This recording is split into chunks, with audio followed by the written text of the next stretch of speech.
గురుగారు శ్రీ మహాలక్ష్మిని ఆహ్వానించడానికి సంధ్యా సమయంలో దీపారాధన చేస్తూ ఉంటారు కదా. అయితే ఈ సంధ్యా సమయంలో నిర్దిష్టంగా ఏ కాలంలో దీపారాధన చేయాలి? దీపారాధన చేయడానికి సూర్యాస్తమయం 48 నిమిషాల కంటే పూర్వం ప్రశస్తం. దానికే సంధ్యాకాలం అని పేరు.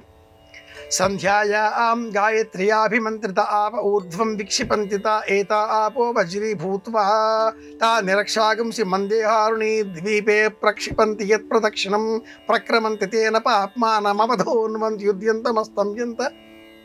వైదిక మార్గంలో సూర్యుడికి ఎంత ప్రాధాన్యత ఉన్నది అంటే, సూర్యకాంతి కారణంగానే ఈ దేహం మెలనిన్ అనే పిండి పదార్థం సిద్ధం చేసుకుంటుంది. ఆరోగ్యంగా ఉండగలుగుతాం. అలాంటి సూర్యకాంతి సూర్యాస్తమయం అనంతరం మనకు లభించదు. చీకట్లు అలముకుంటాయి. చీకట్లు వాతావరణంలోనే అలముకోవాలి, మనస్సులో కాదు. మనస్సులో ఎప్పుడు ఒక జ్యోతి సదా వెలుగుతూనే ఉంటుంది. మనసులో వెలిగే ఈ జ్యోతి భౌతికంగా కూడా కంటికి కూడా కనిపించాలి అనే ఉద్దేశ్యంతో చీకట్లు అలుముకోకూడదు, నిరాశ రాకూడదు, స్తబ్దత ఇంటిలోనికి ప్రవేశించరాదు అనే లక్ష్యంతో సూర్యాస్తమయం కాకంటే పూర్వమే 48 నిమిషాల కంటే పూర్వం దీపారాధన చెయ్యాలి. రిలే అనే ఒకనొక పరుగు క్రీడా పందెపు పోటీని గమనించినట్లయితే, ఈ క్రీడా స్పర్ధలో పరుగు పందెంలో 2, 3, 4 క్రీడాకారులు ఈ పరుగు పందెంలో పాలు పంచుకుంటారు.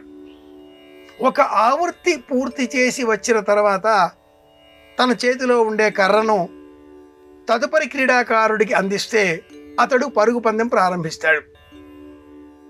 ఈ మొదటి క్రీడాకారుడు తన ఆవృతం పూర్తి చేయకంటే పూర్వమే ఎంత వేగంతో అతడు పరిగెత్తుతున్నాడో అన్న అంశం పైన ఒక అవగాహన కలిగిన రెండవ క్రీడాకారుడు అంతే ప్రమాణ దూరంలో ముందుగానే ఈ భారీ జారులో వరుసలో పరిగెత్తుతూ ఆరంభించి అతడి చేతిలో ఉన్న కర్ర పుచ్చుకొని క్రమంగా ఆ సమయంతో ఆరంభం కాగానే తన ఆవృత్తాన్ని ప్రారంభం చేస్తాడు. ఆ సమయం దీపారాధనకు సంబంధించి 48 నిమిషాల కాలం. సూర్యకాంతి అంతం కాకంటే పూర్వమే దేవతారాధన చేసేటటువంటి చోట, అలాగే తులసి కోట వద్ద దీపం వెలిగించాలి. ఈ దీపం వెలుగుతూ వెలుగుతూ వెలుగుతూ ఉండగా క్రమేణా మన నేత్రాలు ఈ కాంతికి అలవడతాయి. నెమ్మదిగా చీకట్లు వ్యాపిస్తాయి. సూర్యుని అదృశ్యం కావడం, ఆ రూపం కనిపించకుండా పోవడం మనకు తెలియకుండానే అయిపోతుంది. పూర్తిగా చీకట్లు అలుముకున్న తర్వాత దీపారాధన చేయకూడదు, ముందే చెయ్యాలి. ఆంగ్లంలో ఒక సామెత ఉంది, మేక్ హెవెల్దీ వెన్ సన్ షైన్స్ అని ఆ ఆంగ్ల సామెత. దీపం ఉండగానే ఇల్లు చక్కబెట్టుకోవాలి అంటారు మన వారంతా కూడా. కనుక సూర్యాస్తమయం కాకంటే పూర్వమే దీపారాధన చేయాలి.